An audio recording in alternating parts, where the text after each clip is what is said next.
लोकसभा चुनाव में एनडीए और महाराष्ट्र की महायुति द्वारा सीट नहीं दिए जाने से नाराज केंद्रीय मंत्री रामदास अठावले ने नाराजगी जाहिर करते हुए कहा कि मैं सही दिशा में आगे बढ़ रहा हूं, इसलिए युवाओं को मेरे साथ आना चाहिए।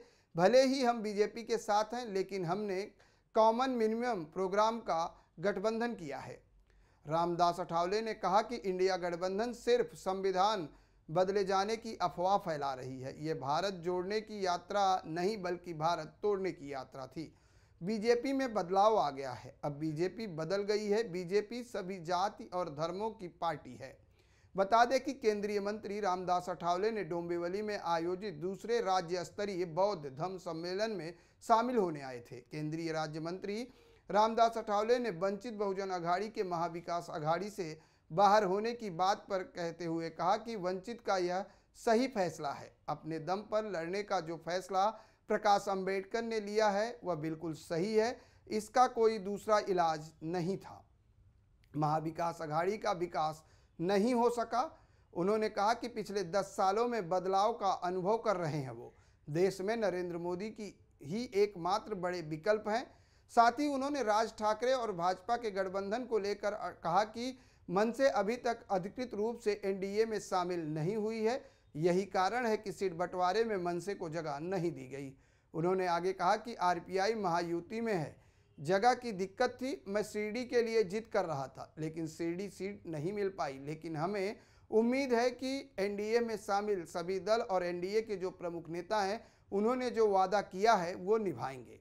यानी यूँ कहे कि रामदास अठावले ने पहले तो सीट नहीं मिलने से नाराजगी व्यक्त की थी, लेकिन बाद में उन्होंने ये भी कहा कि एनडीए के जो प्रमुख नेता हैं, चाहे वो गृह मंत्री अमित शाह हों या प्रधानमंत्री नरेंद्र मोदी ने जो वादा किया है वो निभाएंगे, इसलिए वो एनडीए के साथ रहेंगे, वो एनडीए से बाहर नहीं जाएंगे। मागितले मात्र शिवसेनेने तिकडे आपला उमेदवार जाहीर केलेला आहे। आता एक तर शिर्डीमध्ये उभा राहण्याची माझी इच्छा होती। एकदा मी तिथं 2009 मध्ये हरलो होतो आणि आरपीआयला एखादी जागा मिळावी अशा पद्धतीचा आमचा आग्रह होता, परंतु माननीय एकनाथ शिंदे यांची अडचण होती। देवेंद्र फडणवीस यांनी प्रयत्न केला, मी प्रयत्न केलेला होता, परंतु ज्यावेळेला एकनाथ शिंदे यांच्यासोबत जे खासदार आले होते त्याने आश्वासन दिलं होतं की नंतर आपल्याला तिकीट नक्की देण्यात येईल।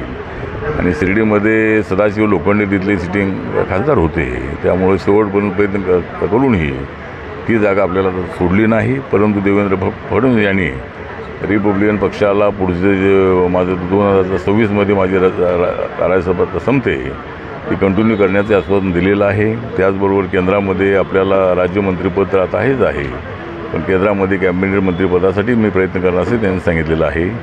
त्याचबरोबर महाराष्ट्रामध्ये ज्यावेळेला विस्तार होईल इलेक्शननंतर त्यावेळेला महाराष्ट्रामध्ये एक मंत्रिपद देण्याचं आश्वासन दिलेलं आहे, एक एमएलसी पद देण्याचं आश्वासन दिलेलं आहे।